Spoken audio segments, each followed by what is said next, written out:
Bueno, bienvenidos a este curso de volcanología para la sociedad. Este es el capítulo de introducción y hoy día, además de darle la bienvenida, quisiera agradecerle a cada uno de ustedes porque realmente este curso ha superado con creces lo que nosotros esperábamos en cuanto a convocatoria. Son más de 6.141 personas inscritas, son muchísimas personas. Así que muchas gracias por el entusiasmo y por las ganas de aprender. Eso se valora muchísimo. Además de eso, quiero agradecer a todo el cuerpo docente que tenemos hoy día acompañándonos de ahora en adelante y van a estar con nosotros en cada módulo del curso porque son especialistas en la materia en la que ellos trabajan y han tenido la amabilidad de hacer este curso de manera gratuita, desinteresada para toda la sociedad.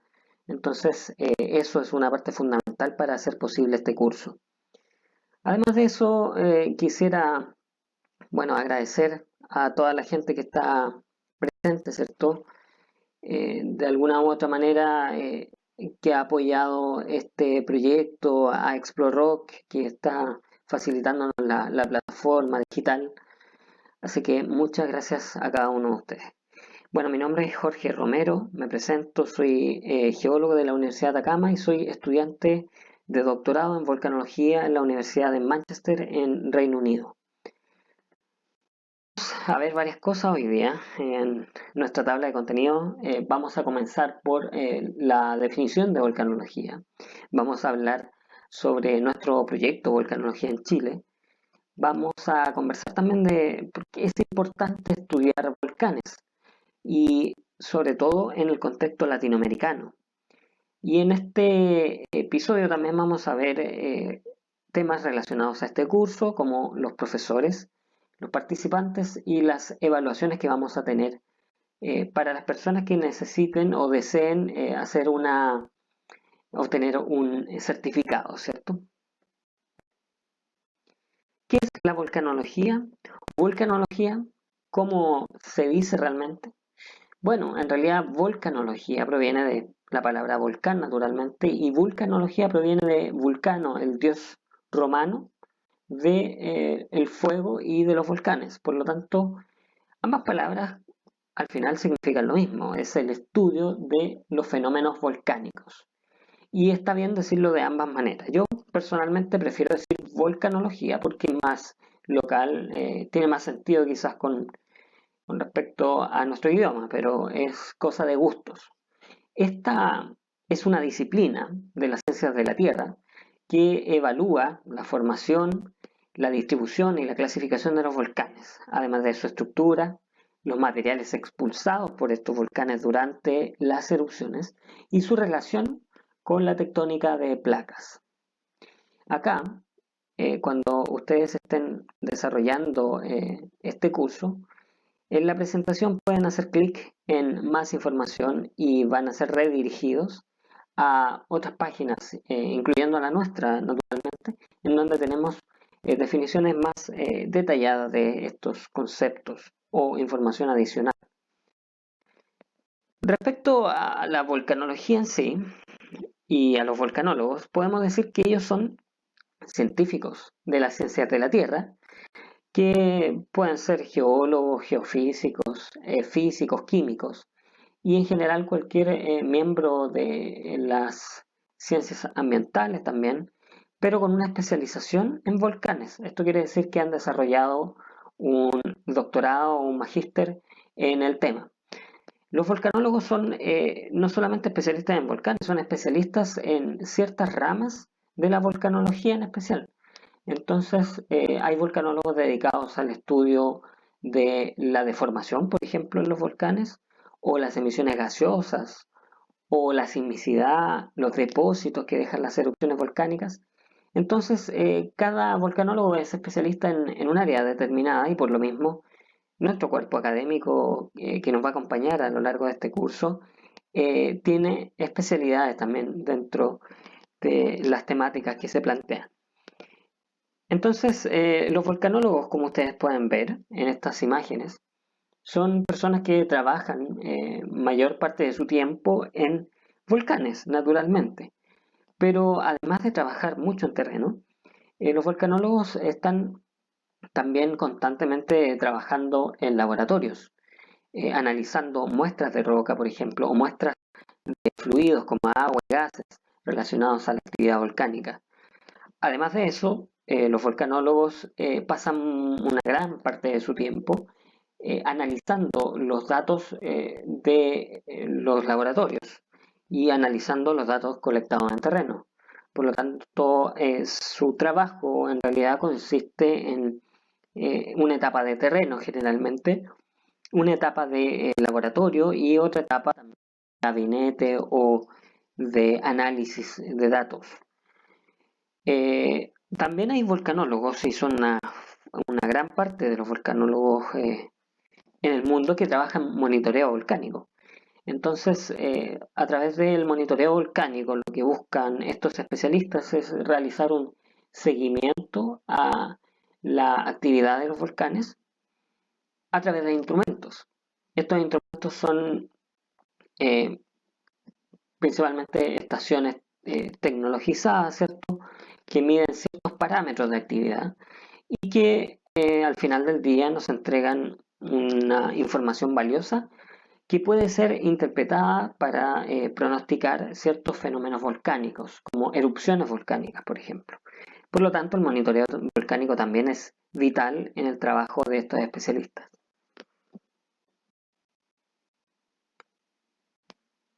¿En qué consiste nuestro proyecto?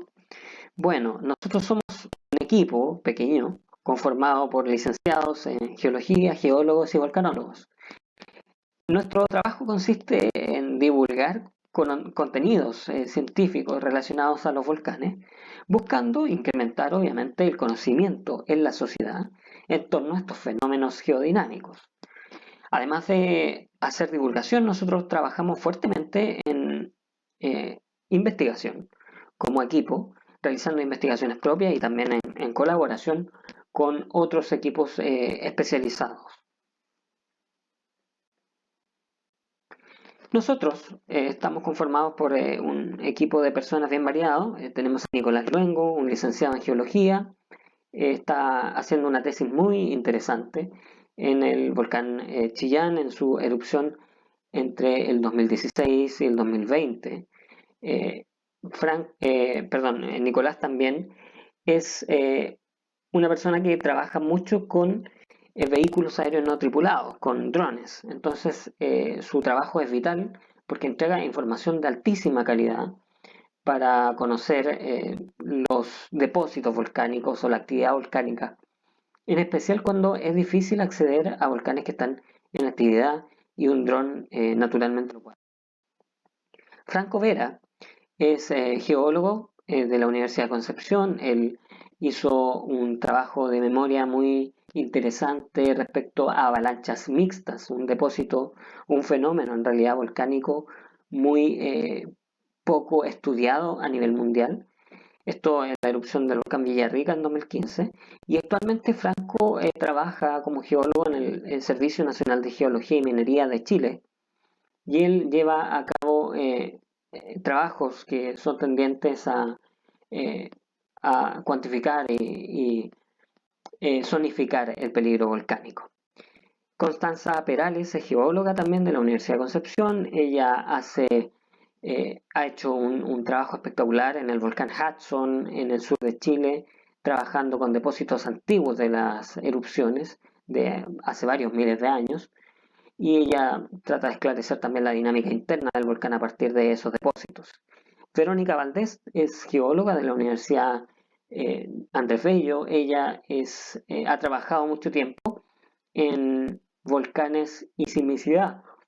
Entonces su trabajo está muy relacionado a la interacción también de volcanes y terremotos. Gabriel Orozco es un candidato a doctor de la Universidad de Concepción también. Y él está haciendo un trabajo muy llamativo respecto a islas volcánicas en el Pacífico. Entonces es un aporte también para nuestro curso porque va a estar acompañándonos en ese capítulo de islas volcánicas muy pronto. Mientras que Inés Rodríguez, que también nos va a acompañar, ella es doctora en volcanología, hizo su doctorado en Francia y actualmente trabaja en depósitos volcánicos y particularmente en volcanes de los Andes centrales en el y sur del Perú. Ella también nos va a acompañar en el capítulo de avalanchas volcánicas, es decir, cuando los volcanes se derrumban. Bueno, también tenemos que mencionar, obviamente, para introducirnos en el contexto de este curso, la realidad latinoamericana y para entender por qué es importante estudiar los volcanes y sus erupciones.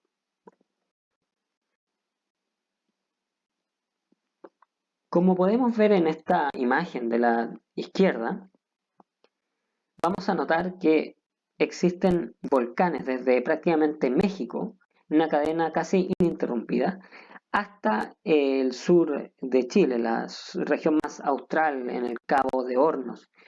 Y esto se debe a un contexto geodinámico particular que tiene el margen oeste de América, ¿cierto? En donde ocurren bastantes procesos tectónicos, en donde varias placas están interactuando entre sí. En el caso de Sudamérica es principalmente la placa de Nazca y la placa sudamericana.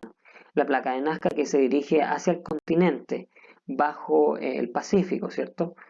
Es una placa oceánica, mientras que la placa continental se encuentra con ella eh, y sucede que por una diferencia de densidad, principalmente, la placa oceánica es subductada o se hunde bajo la placa sudamericana, la placa continental. Este proceso naturalmente da lugar a una serie de eventos que terminan por fundir parte del material que se encuentra bajo nosotros en el manto y se produce magma que sube a la superficie y genera el volcanismo. Como en algunas partes, en algunos segmentos del continente, estas placas no están de manera o se encuentran de manera más bien horizontalizada, no con un ángulo de subducción muy empinado, ¿cierto? No se alcanza a producir material fundido y por lo tanto hay espacios vacíos en donde actualmente no se está desarrollando volcanismo. En el pasado sí existió y probablemente en el futuro también va a existir, pero están estas ventanas en donde no existen volcanes actualmente.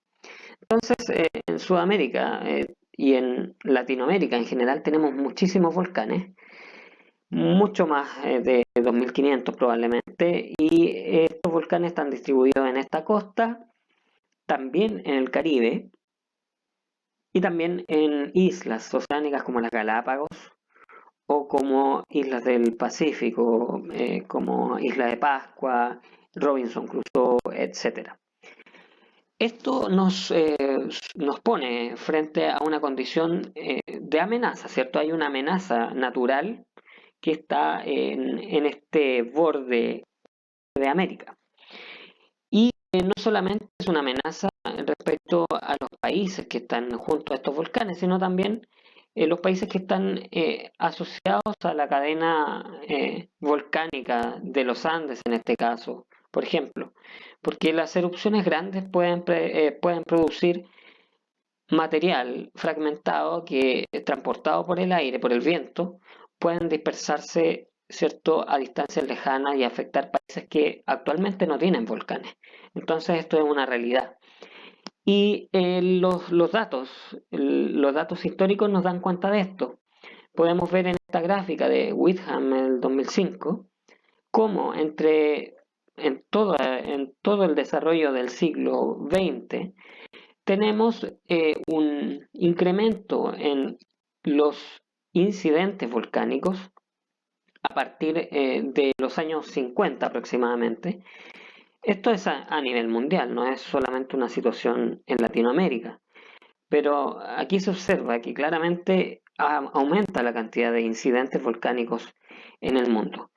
¿Por qué sucede esto? No es porque los volcanes tengan mayor actividad hoy día versus la actividad que tenían hace 100 años, sino que acá lo que está sucediendo es que hay más población humana viviendo cerca de volcanes, que naturalmente significa aumentar el riesgo de las poblaciones humanas.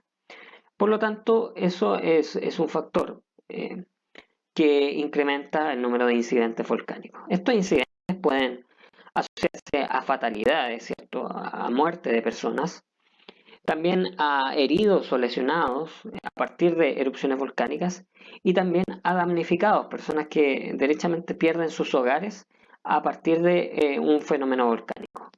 Como vemos acá gráficamente, la comparación entre Latinoamérica y África, por ejemplo, Europa o Japón, y Nueva Zelanda quizás, y Estados Unidos es notable. O sea, estamos eh, experimentando una mayor cantidad de incidentes volcánicos, naturalmente porque tenemos más volcanes y porque nuestras poblaciones están viviendo cerca de estos volcanes. En el caso particular de Sudamérica y del Caribe, gran parte de estos impactos están asociados a fatalidades, a muerte de personas. Por lo tanto, esto es muy relevante. A diferencia de lo que pasa quizás en Centroamérica, en donde la mayor parte de los impactos están asociados a eh, personas que pierden sus hogares a partir de estas erupciones. Pero no son los únicos factores. Naturalmente hay factores también sociales, sociopolíticos, económicos y educacionales que pueden afectar el curso de los fenómenos volcánicos. Y podemos pasar de un fenómeno volcánico normal, por así decirlo, a una catástrofe volcánica. Una catástrofe ya es cuando tenemos, ¿cierto?, una gran pérdida en varios aspectos, no solamente en vida, sino que también económicos, sociales, etcétera. Y hay sectores de Latinoamérica que son más pobres, naturalmente en partes de Centroamérica, en lugares del Caribe, por ejemplo, en zonas de los Andes y toda este mayor cantidad de personas expuestas a fenómenos volcánicos, ¿cierto? Que están en condición de pobreza también, nos aumenta el impacto, se hace más factible aumentar el impacto de las erupciones volcánicas. Esto por dos razones. Bueno, en una escala de personas, en una escala individual, naturalmente que si tenemos menos ingresos per cápita y vivimos en una condición de mayor pobreza, no podemos tomar muchas decisiones, ¿cierto? En cuanto a, por ejemplo, dejar nuestro hogar ante un evento volcánico, mudarnos, ¿cierto? Quizás no tenemos un vehículo para huir de una erupción volcánica inminente y evacuar. Entonces, ocurren varias cosas. Tampoco quizás tenemos la capacidad de permanecer por un tiempo fuera de nuestro hogar sin trabajar, etcétera. Y a nivel estatal también pasa lo mismo. El- los países con mayor índice de pobreza naturalmente que no tienen la capacidad de reaccionar de la misma forma ante las emergencias. No pueden hacer un buen monitoreo muchas veces, no pueden realizar buenas campañas quizás de prevención y llegado el momento de la emergencia se dificulta tomar acciones pertinentes como evacuaciones, no hay recursos, digamos, para tomar esas decisiones. Y peor todavía es que cuando ocurren los fenómenos y se traducen ya derechamente en una catástrofe, luego de eso tampoco tenemos la capacidad de volver a levantarnos, ¿cierto? A surgir después de la catástrofe cuando la pobreza está masificada. Entonces, aquí hay un problema que se le suma a la cantidad de volcanes que tenemos en Latinoamérica. Y otra cosa que es muy parecida, actúa de una forma parecida, es la matrícula, ¿cierto?, educacional o la asistencia a la educación por grupo etario y por regiones del planeta, ¿cierto? Vemos que Latinoamérica tiene una gran diferencia, una gran carencia en realidad versus lo que sucede en el este de Asia o lo que sucede en países de la OECD. Entonces, tenemos menor acceso a la educación y por otro lado, la educación no es de la calidad quizás que requerimos. Entonces, cuando tenemos menor calidad y menor cantidad de posibilidades de acceder a educación, no podemos tener los conocimientos naturalmente respecto a los fenómenos geológicos, quizás a la forma de actuar frente a las catástrofes, ¿cierto? Nos cuesta quizás también entender de una manera fluida los mensajes que provienen desde los organismos de protección civil o de la ciencia. Tenemos quizás mayor tendencia a creer en fuentes no confiables o a la superstición, etcétera. Y eso genera problemas frente a una catástrofe, a una emergencia. Y esa es una falencia que tenemos a nivel regional. Y si esto fuera poco, también tenemos volcanes que no solamente son volcanes normales, ¿cierto? Son volcanes muy peligrosos. Por ejemplo, el volcán Ilopango, la caldera Ilopango, en Centroamérica, es un volcán que ha tenido reiteradas erupciones grandes, muy importantes en tiempo geológico, y aquí se ven varios depósitos distintos que han cubierto más o menos las mismas áreas, afectado a los mismos lugares. Y estas erupciones son de carácter o con un impacto global. No solamente afectan en este caso a Centroamérica, sino que también esta ceniza, el material se dispersa alrededor del planeta y genera un impacto global. Este volcán, el Ilopango, hizo su última erupción, por ejemplo, en el año aproximadamente el año 500 después de Cristo. O sea, hace no mucho tiempo, hace 1500 años nada más. Y esta erupción fue gigantesca con varios cientos de kilómetros cúbicos de material expulsado y nos muestra lo vulnerables que somos ante eventos que exceden la magnitud de lo que estamos acostumbrados a ver en términos de erupciones volcánicas. Es cierto, convivimos con volcanes, tenemos muchas erupciones volcánicas importantes en las últimas décadas, pero hay erupciones excepcionalmente grandes, catastróficas, que pueden ponernos en aprietos. Y respecto a eso, por ejemplo, en tiempos históricos, bueno, me faltó también agregar en el caso del Ilopango, que produjo 80.000 víctimas fatales aproximadamente, y puso en una condición muy compleja, ¿cierto? A la civilización maya en esa zona de Centroamérica y obviamente de ahí obviamente viene una serie de migraciones, etcétera, fenómenos demográficos asociados a este volcán.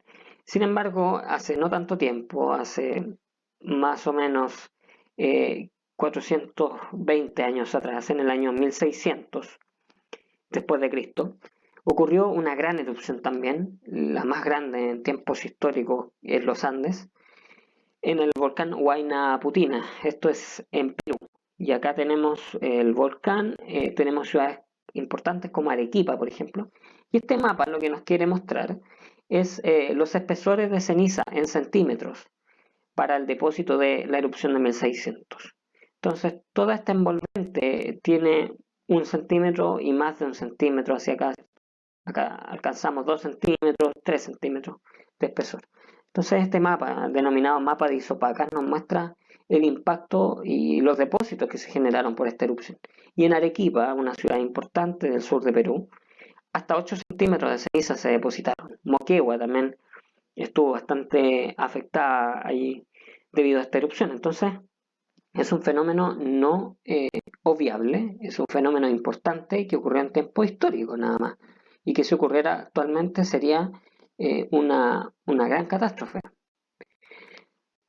Ha pasado erupciones más pequeñas quizás que la del volcán Huayna Putina, pero más recientes también erupción del volcán Chichonal en México en el año 1984, con aproximadamente 2.000 desaparecidos que se presume son fallecidos. Vemos los depósitos que dejó de material fragmentado, ¿cierto? De rocas, pómez en este caso, asociados a esa erupción. Y otros casos mucho peores, como la erupción del volcán Nevado del Ruiz en Colombia. Esto fue en el año 1985, hace muy poco tiempo. Y aquí una pequeña erupción generó la fusión de material de hielo principalmente y nieve que había en la parte alta del volcán, que a su vez generaron un enorme aluvión o una enorme avenida, ¿cierto?, en el río con material sedimentario y transportaron todo esto río abajo, afectando el poblado de eh, Armero. Este poblado desapareció prácticamente después de esta erupción y murieron aproximadamente 22.000 personas en esta catástrofe. Fue una catástrofe terrible y una de las peores en el siglo pasado en cuanto a erupciones volcánicas en el mundo. Entonces eso nos demuestra lo vulnerables que somos y lo vulnerables que son nuestras comunidades que viven cerca de los volcanes. Y más recientemente, la erupción del volcán Chaitén en el sur de Chile, en el año 2008, generó no impactos severos en cuanto a fatalidades, sino que más bien generó impactos en la vida de las personas y en la infraestructura privada y pública. Entonces, en este caso, el poblado de Chaitén, distante a unos escasos 10 kilómetros del cráter, fue prácticamente inundado, cubierto por sedimentos finos que fueron descargados a través del río Blanco, en este caso. Y el pueblo, obviamente, en este sector afectado quedó completamente cubierto por estos materiales. La pérdida se considera total, naturalmente. Entonces acá vemos el caso en donde el volcán genera pérdidas a la infraestructura que son muy serias, muchos damnificados. En este caso también cabe destacar que la población de Chaitén fue pertinentemente evacuada por las autoridades días antes de que esto sucediera, por el mismo peligro que obviamente corría el poblado ante la erupción del volcán. Y 4.000 personas lograron aproximadamente salir en barcos y barcazas fuera de la ciudad. Odisea. Entonces hemos visto que este contexto latinoamericano, por diversos motivos, nos obliga a conocer mejor la realidad de nuestros volcanes, cómo trabajan los volcanes, cuáles son sus peligros y cómo afectan, ¿cierto?, estos fenómenos a su entorno. Y obviamente cómo podemos convivir con los volcanes, porque naturalmente los volcanes están aquí desde antes de nosotros siquiera pisáramos la faz de la Tierra como especie. Entonces necesitamos aprender a convivir con ellos, porque no podemos controlarlos tampoco. Y para eso este curso se divide en tres partes. La parte uno, volcanismo, que implica el conocimiento esencial sobre el proceso volcánico en sí, sobre el magma, los tipos de erupciones, los tipos de volcanes. Y luego de eso pasamos a los periodos volcánicos, en donde los fenómenos volcánicos particulares, como las coladas de lava y domos, la ceniza volcánica, los lahares, que hablamos recién, que son estos aluviones volcánicos, avalanchas volcánicas, etcétera, son elementos que generan peligro, ¿cierto? Son elementos peligrosos.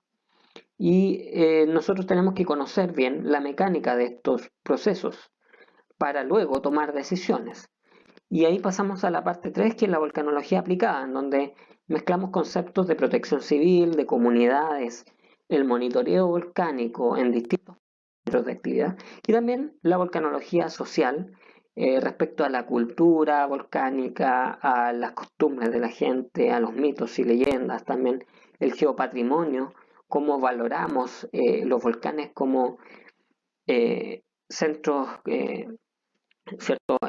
Naturales con valor turístico, con valor científico, cómo conservamos esas áreas y cómo, además de conservarlas, evitamos que muchas poblaciones se ubiquen en sus laderas. Y finalmente la psicología del riesgo volcánico, en donde se habla principalmente de cómo las personas abordan las emergencias volcánicas. Para ello, en cuanto a los participantes, obviamente tenemos a nuestros profesores. Benigno Godoy es volcanólogo, eh, trabaja en la Universidad de Chile y es parte también del Centro de Excelencia en Geotermia de los Andes. Él es especialista en petrología, es decir, en rocas volcánicas. Nos va a hablar sobre el magma principalmente.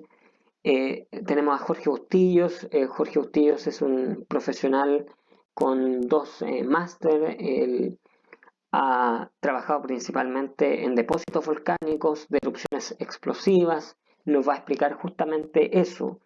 Es docente de la Universidad Central del Ecuador, en donde también fue director de la carrera de Ingeniería Geológica. José Luis Palma es un volcanólogo connotado a nivel internacional, ha trabajado en Centroamérica y en Sudamérica, es especialista en peligros volcánicos y él trabaja también en erupciones de volcanes de una composición química específica de los volcanes basálticos. Eso lo vamos a ver también con la charla de Benigno. Él actualmente, José Luis Palma, hace clases, es docente de la Universidad de Concepción. Gabriel Orozco, ya lo había mencionado anteriormente, es parte de nuestro equipo y es candidato a doctor. Silvia, Vallejos, Silvia trabaja en el Instituto Geofísico del Ecuador, es especialista en colas de lava. Ella hizo su doctorado en Francia, fue colega también de Inés Rodríguez, por lo tanto es una persona especialista en las erupciones efusivas y ella va a estar hablando sobre eso. Pablo Forte es un especialista volcanólogo en las erupciones que emiten ceniza. Entonces él estudia desde el proceso que forma la ceniza hasta que la ceniza se deposita en el ambiente y luego se vuelve a retransportar por el viento, etc. Es un especialista en este tema, él está investigando actualmente en la Universidad de Buenos Aires, en Argentina.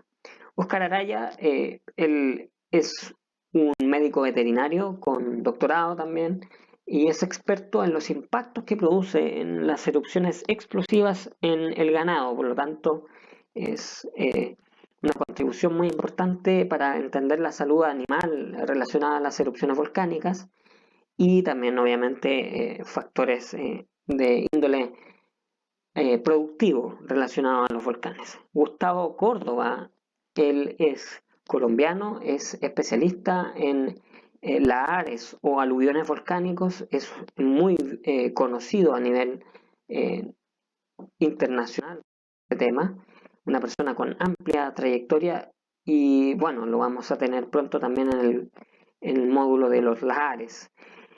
También está Carolina Silva Parejas, ella es geóloga chilena también, es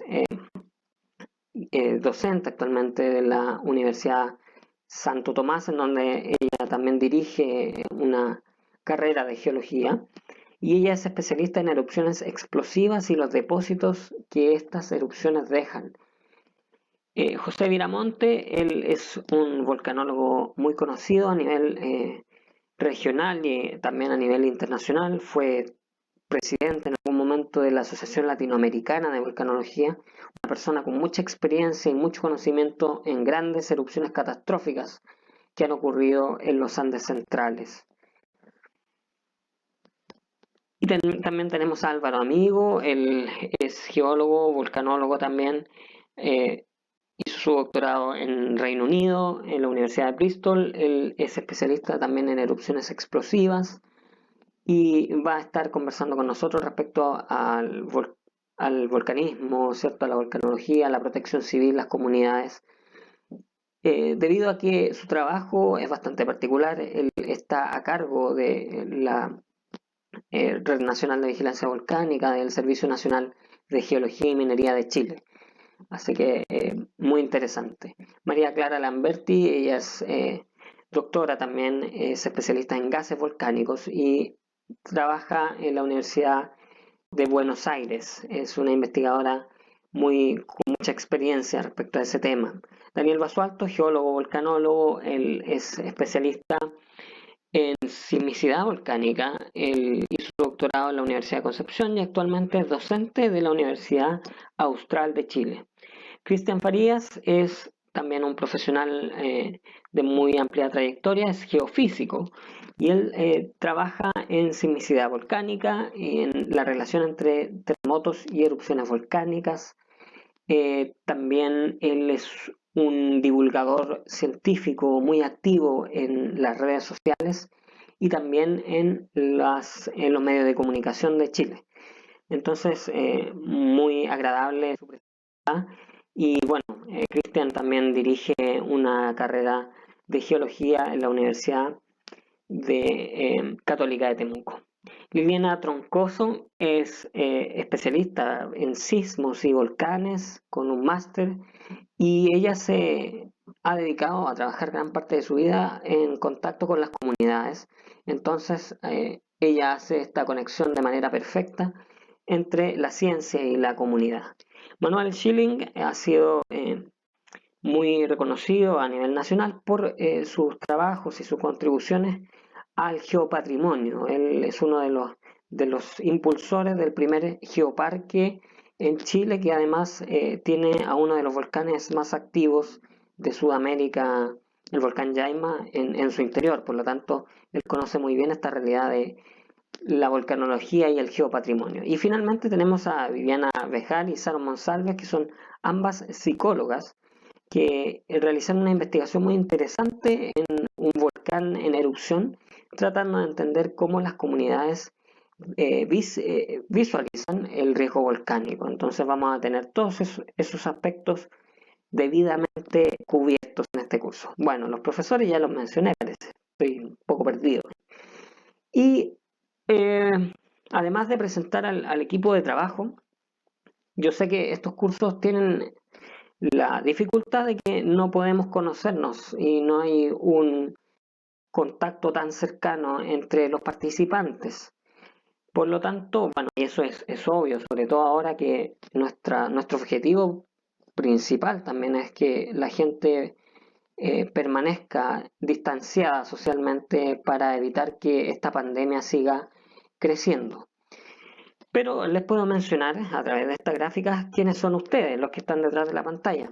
La mayoría son personas de Latinoamérica y están de cada uno de los países de Latinoamérica representándose acá en este curso. Es genial tenerlos a cada uno de ustedes. Principalmente gente, ¿cierto?, de Chile, de Argentina, Perú, de México, también personas de Ecuador y Colombia son los más mayoritarios entre nuestros asistentes al curso. Y también tenemos gente de otros continentes, como personas de España, de Reino Unido, Suiza, también gente de Alemania, de otros países que están mencionados acá, Estados Unidos, etcétera. Así que muchísimas gracias por esta amplia convocatoria. La ocupación de ustedes en general se trata casi un 60% de estudiantes, tanto de grado como de posgrado. Hay muchos profesionales, mayormente de la ciencia de la Tierra, pero también de otras áreas del conocimiento como eh, las ciencias médicas o gente que trabaja en leyes, etcétera. También hay muchos trabajadores que están en este curso. Un gran saludo para ellos porque queremos llegar a cada individuo de la sociedad. Y bueno, hay gente que también está lamentablemente en este momento sin trabajo y personas jubiladas, que eso es muy interesante. Y acá lo vemos en esta gráfica, el rango etario de este curso es extremadamente variado. La persona más joven tiene 13 años y la persona más longeva tiene 78 años. Entonces, nuestro, nuestro alcance a la sociedad ha sido notable y queremos llegar a cada uno de ustedes de la mejor manera posible, de una manera didáctica y entretenida, pero también con mucha objetividad y con todo el conocimiento duro que se necesita. Y la mayoría de las personas están en el rango entre los 20 y 29 años. Respecto a las evaluaciones, ustedes ya saben, este curso consta de estas tres partes y cada parte está asociada a una prueba. Estas pruebas individuales van a consistir en 10 preguntas que son de selección y se busca que los participantes obtengan más de un 60% más de calificación positiva en cada una de las pruebas. Con esto, obviamente, con el promedio de las tres pruebas, nosotros podemos entregarles a ustedes un diploma, un certificado de este curso. Entonces, las personas que deseen obtener este certificado pueden rendir las pruebas que van a estar disponibles por un periodo de más o menos 4 días cada una. Ustedes ingresan en el día que más les acomoda y hacen su prueba. Además, antes de las pruebas vamos a tener algunos quiz en donde ustedes van a poder experimentar más o menos la dinámica de las preguntas, etcétera. Pero en general, para esta población tan amplia en cuanto a rangos etarios, a formación académica, a nacionalidades, obviamente vamos a buscar evaluar simplemente lo que nosotros les estamos entregando. Nada extraordinario y naturalmente con toda la intención de que ustedes aprendan. Y bueno, esta es la presentación. Muchas gracias por escucharme durante 42 minutos aproximadamente. No se olviden, obviamente, de seguirnos en nuestras redes sociales. Tenemos Facebook, tenemos Twitter, tenemos YouTube, tenemos Instagram. Así que por favor síganos y nosotros pronto nos vamos a estar viendo en la clase de tipos de volcanes. Ahí voy a volver con ustedes. Mientras que en la siguiente clase los va a acompañar Benigno Godoy, quien va a estar hablando del magma para iniciar este curso de manera fuerte, ¿cierto? Así que muchas gracias, cuídense en sus casas, salgan solamente si es estrictamente necesario y recuerden que este curso es totalmente gratuito, así que no se les ocurra pagar por él. Muchas gracias, hasta luego.